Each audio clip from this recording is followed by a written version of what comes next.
I really need to stop inviting Milton to my game nights. Whenever he's around, there's a paradise lost.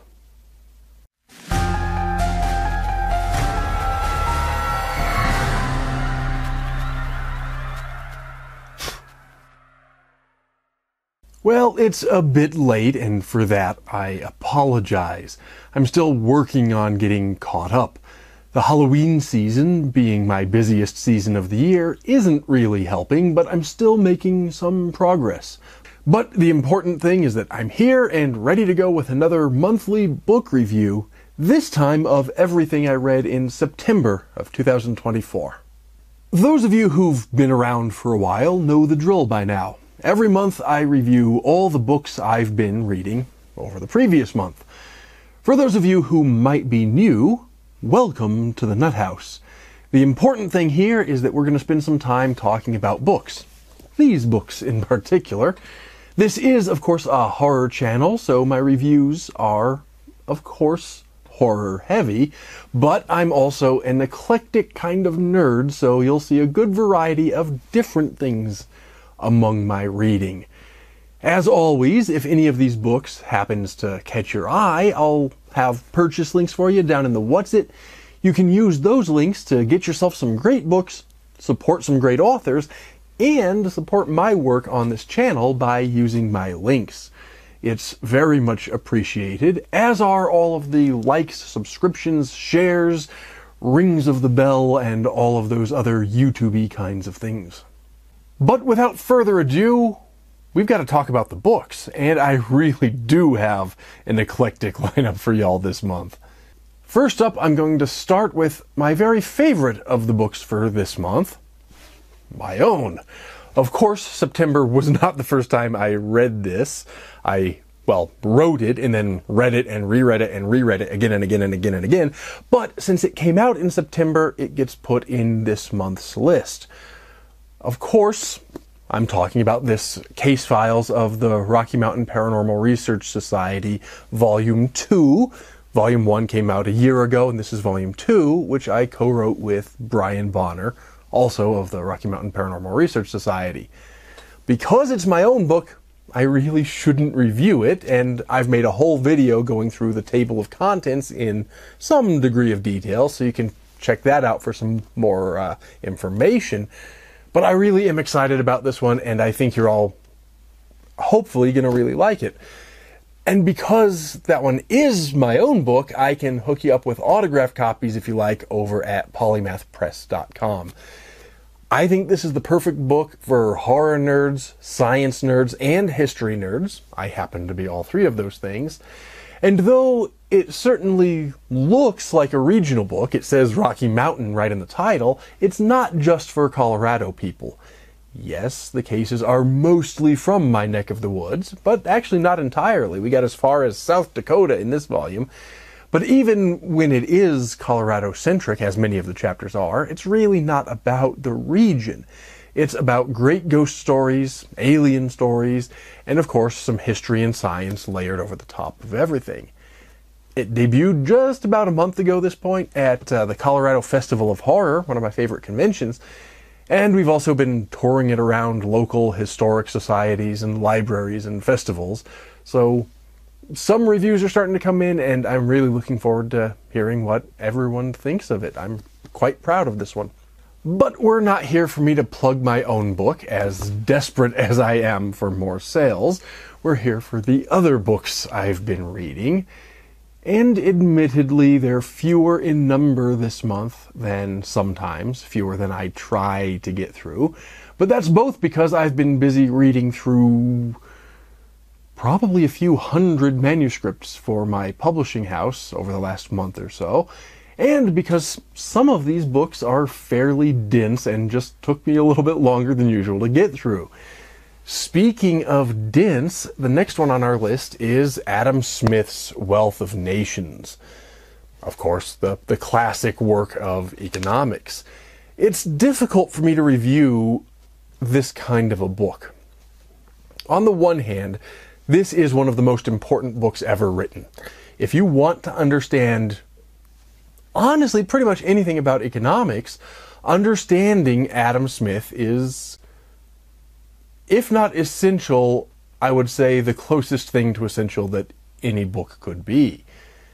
That said, it was written in 1776, so those unaccustomed to the older language might find it somewhat opaque. Better and worse, both at the same time, Smith really takes his time to formulate his arguments, almost sort of by exhaustion, detailing each point with countless examples drawn from the pricing statistics of his day. No less a figure than Thomas Jefferson himself wrote that on the topic of economics, Smith's Wealth of Nations is the best book to be read, but quickly followed that statement with, unless Say's Political Economy can be had, which treats the same subject on the same principles, but in a shorter compass and more lucid manner. And I think that's where modern readers also might stumble with Smith. The simple fact of the matter is his examples read to many of us as dry, dense, and antiquated. Therefore, those looking for an introduction to classical economic thought might be better served by a contemporary author. Sowell springs readily to mind, who writes in more familiar and less dense prose, and with more familiar contemporary examples. However, those interested in the history of economic thought really ought to read the father of classical economics himself, even if Smith's work does require some greater effort to get through.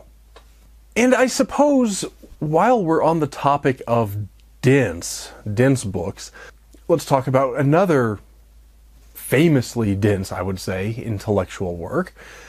During the month of September, I took an online course on Nche, and we read through a good portion of Beyond Good and Evil.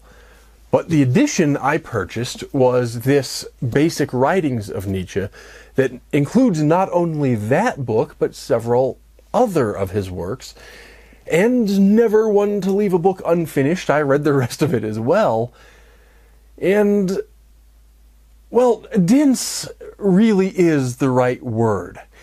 Nche was ill for much of his life and unable to write for long durations, so his method, to oversimplify it quite a bit, his method was to basically think really hard for a really long time, and then, whenever he could write, to distill everything into such succinct prose that, in his own words, he could say more in 10 sentences than others could say in a whole book. And frankly, it's true, and it really shows.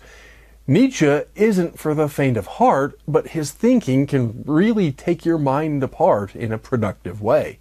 Of relevance to us as horror people, let's just say you're insane if you don't think Nche was a horror writer.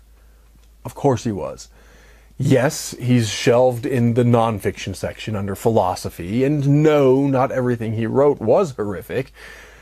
Not everything he wrote even dealt explicitly with the horrific, but much of his work did. He wrote of the horror of existence, and yet even while grappling with subjects that have led lesser minds into complete despair or nihilism, he tried to think his way out of that same nihilism. I think, in many ways, horror writers, the good ones at least, are attempting to do in fiction many of the same things Nche was trying to do in philosophy. That's not to say we should accept his work without some reservation. I can find plenty of points of disagreement with Nche, but I do think if we want to consider ourselves educated people, and especially if we want to consider ourselves educated connoisseurs of the horror genre, we should really give him some of our time. And just for the record, before we move on to the next book, this Basic Writings volume includes The Birth of Tragedy, Beyond Good and Evil, I mentioned before, On the Genealogy of Morals, The Case of Wagner, Ecce Homo, and a collection of 75 aphorisms. It's a good economical way to get several books at once, so I do recommend this volume, or this edition. Okay, we've done some academic work. Now let's gradually transition our way back into horror, because that's what y'all are really here for. I'm sure some of you are interested in Nietzsche or classical economics, but we're horror people, that's what we're here to talk about. Well, the next one is still nonfiction. I did mention we're gradually transitioning back to horror. Apparently this was just a nonfiction kind of a month for me. But this is a spooky kind of nonfiction, because the book is called Hauntings and Poltergeists, Multidisciplinary Perspectives, edited by James Horan and, I may butcher the pronunciation, but Rinslang, I believe is how that would be pronounced. What this book is a collection of scientific or academic papers on the subject of hauntings and or poltergeist activity. Those terms, ill-defined though they may be in the literature at large, are related but not necessarily the same thing, as these collected authors will tell you. And when I say that these are academic papers, I really do mean it. These are the kinds of papers that include graphs, statistical tests, and substantial bibliographies. No one featured in this book, whether believer or skeptic, and the book features authors from both camps, none of these authors is the kind of author who just screams ghost at the slightest anomaly, nor who screams not a ghost without doing some due diligence. These are people who take their subject seriously. Because these are fairly dense academic works, the average reader simply looking for a good spook story is likely to be quickly turned off. Even for those of us of an academic mind, probably don't really want to read this cover to cover, though I did, and I enjoyed it. Rather, it seems to be intended or best enjoyed as a sort of desk reference for those interested in anomalous research. The papers, 14 in all, not counting prefatory material, are divided into 3 sections, roughly aligning with the fields of sociology, physiology, and psychology, though of course there are substantial overlaps between these disciplines, especially when dealing with a field that's as inherently fuzzy as the paranormal. But it does say right on the cover, multidisciplinary perspectives, so that overlap is appropriate. Of course, some of the papers track my own interests more closely than others do, and of course I agree with some of their findings more than others, but all of the authors should be commended for treating this admittedly fringe, some might even say somewhat nutty subject, not only with due respect, but also with all due respect for the necessity of presenting as rigorous of scientific research as possible, even though science is difficult when it comes to the paranormal. We may disagree with some of their conclusions from time to time, and in fact, since the book includes both believers and skeptics, it's almost a foregone conclusion that every reader will disagree with some of them. But each of them does do a good job of laying out the information in a clear, albeit formal and academic sort of prose. If you're interested in the paranormal beyond just reading ghost stories, I'd add this to the must-read list. There simply aren't many books like it on the market. It's the only one quite like it that I know of, although I do know a few that overlap in some substantial ways. But most books on the subject, even if they claim to be nonfiction, even if they are genuinely nonfiction, are simply collections of ghost stories. Not that there's anything wrong with being a collection of ghost stories. And to the extent that some of us do try to present a more nuanced approach to paranormal nonfiction, well, let's just say even my own works on the subject aren't written for quite as academic an audience as this one. Of course, I think academics do like my book. In fact, many of them have told me they have liked my first book, and I'm expecting to hear similar things from the second, I hope. But it's written for a general audience with some academic overlap, whereas this is written for academics there's not much of a general audience to the kinds of papers in this book. I would very much like to see this book followed up with more of its ilk, but in the meantime, I'd highly recommend it for anyone interested in the more serious and more scholarly side of the spooky. Okay, now we're heading back to actual horror novels, fiction, with Heads Will Roll by Josh Winning. All I knew about this novel before reading it is that it's a slasher-style story about a camp in the woods for people who've been canceled on social media. They show up to do a sort of technological detox, so to speak, aren't allowed access to their electronics, and of course ultimately end up facing off against an unidentified murderous villain. It's the classic slasher setup told in the 21st century, and I was pretty intrigued by that.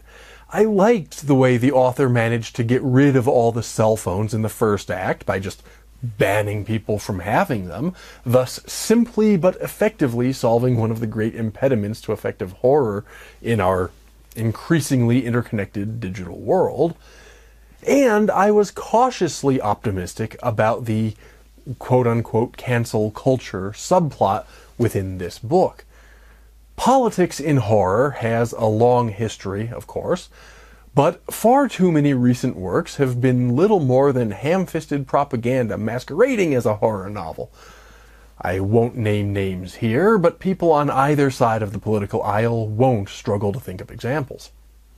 In this case, though, it sounded like the politics, while present, might be subtle enough and included in service of the plot rather than just propaganda, so that it could be an interesting slashery commentary on current affairs rather than a sermon. I was mostly correct and mostly pleased. In terms of the politics of it all, it turns out the whole thing, I won't spoil too much, but the whole thing was a bit of a tempest in a teapot. The characters spend so much time through the earlier chapters obsessing over an unnamed social media faux pas that when it's finally revealed what the offense was, to call it anticlimactic would be the understatement of the century.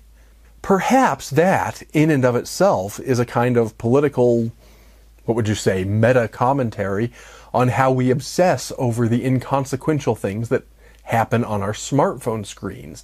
And if so, if that was intentional, I applaud the author for it.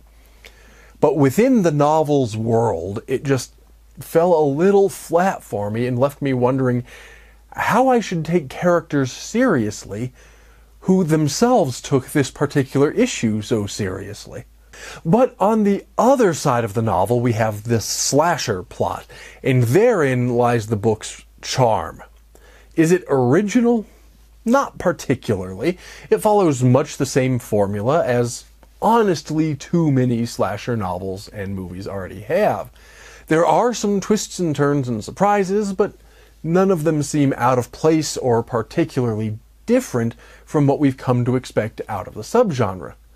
That said, while it does follow a formula, it follows that formula quite well and treats the reader to a quick, fun, enjoyable romp.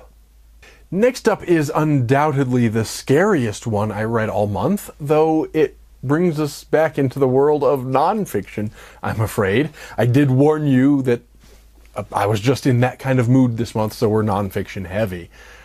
Probably just because I was reading so much fiction while I've been going through submissions to my publishing house, so I've been reading some other things when I read the published works. Anyway, the book that I'm talking about is Overruled: The Human Toll of Too Much Law by Justice Gorsuch. I suspect a lot of people have probably ignored this book simply because either they have a different legal philosophy than Justice Gorsuch, or they disapprove of the president who appointed him to the Supreme Court. But I'm here to tell you that though this book deals with politics in the sense that its topic is law and law is political, this is not a partisan political screed. Rather, this is a sobering look at the increasing and increasingly untenable proliferation of complex legal and regulatory structures. If that topic doesn't sound very exciting, I suppose you can count yourself lucky in the sense that this book's topic is all too exciting to anyone who's found himself or herself involved in the kinds of cases Justice Gorsuch discusses throughout the book. However, let me also put your mind at ease that this is not a dry, formal, legal text written in dry, formal legalese. Though its topic is law, and though it is in fact written, or I should say co-written, by one of the foremost legal minds of the country, it's a work intended for general audiences and serves basically as Justice Gorsuch's alarm bell that something has gone wrong in our legal structure. Without shying away from legal or statistical arguments when they're necessary, he makes his case primarily by telling us about the real human stories of the people whose lives were ruined by the problem he's trying to warn us about. Throughout these pages, you'll meet a colorful cast of characters.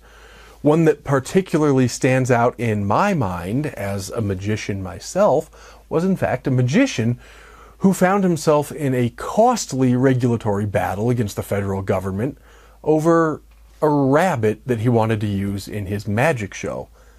Mind you, the same regulatory agency would have had no problem had he decided to put the rabbit into a stew, but because he performed with the animal, they subjected him to a costly and burdensome regulatory program, ostensibly to preserve the animal's welfare, which we're all in favor of, but like I said, if he wanted to butcher and eat the rabbit, they wouldn't have had any problem. And that, as ridiculous as it might sound, is one of the more mild cases in this book. Also included are a fisherman charged with a crime that could have cost him 20 years in prison simply because some mindless pencil-dick bureaucrats couldn't measure his fish correctly. That particular error cost him 8 years of his life in high-stress and high-stakes legal disputes and more than $500,000 in lost wages. It also cost the taxpayers more than $11 million prosecuting the case, all because an inspector took conflicting measurements of a couple inches on a couple fish. Other characters you'll meet include families trying to clean up industrial waste, tech entrepreneurs, eugenics victims, U.S. Marines, immigrants, a legendary race car driver, the Amish, and many more. And the outcomes of the cases in which they found themselves range from inconvenience to death. But this isn't just about cases in which the law got things wrong, though emphatically it is that, and the law got things wrong in these cases. It's also a warning that our increasingly complex legal landscape has made it impossible even for experts to simply know what the law actually is, much less to follow it to the letter as we're expected to do as good citizens. Justice Gorsuch points out that in 2021, the Code of Federal Regulations had reached over 188,000 pages, not counting an unknown number of often unpublished, or at least underpublished, so-called guidance documents, and more than 5 million pages of judicial decisions, all of which people are bound by as citizens in this country, but no one could possibly begin to read all of that, much less to understand all of that, so none of us, even lawyers, even Supreme Court justices, none of us even know what the law is. This is a must-read book, not because it espouses any particular political view on any particular political issue. By and large, it does not.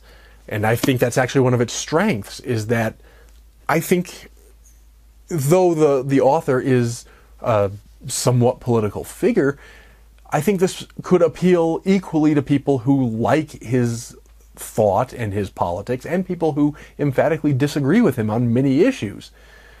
But it's not about partisan politics. Rather, I call it a must-read book because it reminds us that in order to be a nation of just laws, The average person ought to be able to at least have a chance of figuring out what the law actually requires of him.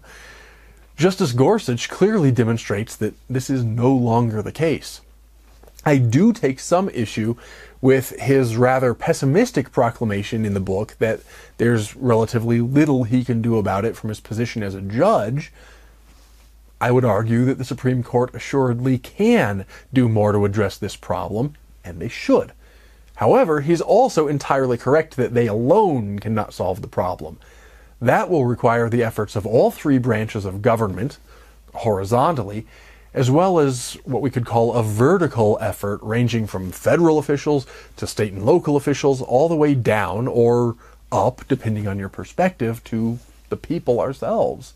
So no, it's not a horror novel, but it is pretty horrifying, and I think it's an important book that a lot of people ought to read. Finally, after that, I wanted something a little lighter, and as it happens, toward the beginning of the month, I was given the unofficial Harry Potter cookbook by Dinah Buckles as a gift. So I finished out the month with this charming little book. Food probably isn't the first association people have with Harry Potter or the world of Hogwarts, but it probably is one of the associations that might come to mind when you think about that world. The books are filled with offhand remarks about some treat or other, and each one features at least one scene involving a great feast in the Great Hall at Hogwarts. But of course, relatively few details are provided within the books. We're not getting the recipes for the magical recipes or anything like that. This book doesn't exactly fill that void. Certainly it doesn't tell us how to make the magical recipes, but it does serve another purpose remarkably well. It introduces the reader to classical British cuisine. Each recipe begins with a Harry Potter-themed introduction. Those are charming, though I will have to admit some of them are a bit of a stretch to make the connections, but fans will nevertheless enjoy the references, complete with volume and chapter identification.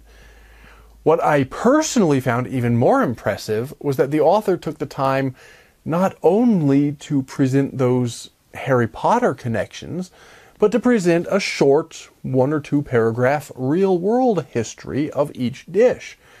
Those are delightful to read and truly make this, even more than just a Harry Potter cookbook, a real treasury of all things related to British cuisine.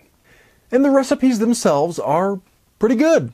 Of course, I haven't yet tried all of them, and of course, some of them are not going to be to my own taste, and not every recipe in any cookbook is going to be to anyone's taste. But they're well thought out, simple to follow, and mostly use readily available ingredients. They're not particularly innovative recipes. If you're a master of English cooking, you probably already know a lot of these. But if you don't already have a book of English recipes, this one would be a decent starting point. So there you have it. That's what I read last month. Of course, I'm already well into my reading for October. However, this season has been whooping my ass, so I haven't actually had time or opportunity to make my annual Halloween reading list. Alas, I shall prostrate myself later. But hopefully I'll be back on track by next year. And regardless, I'll at least review the books I've been reading after the end of the month. So be sure to stick around for all that good stuff. Subscribe, ring my bell, you know the drill. Don't forget, you can find purchase links for these books. All of these books are linked down in the What's It. It's a great way to support my work here on this channel. And until next time, take care and stay scared.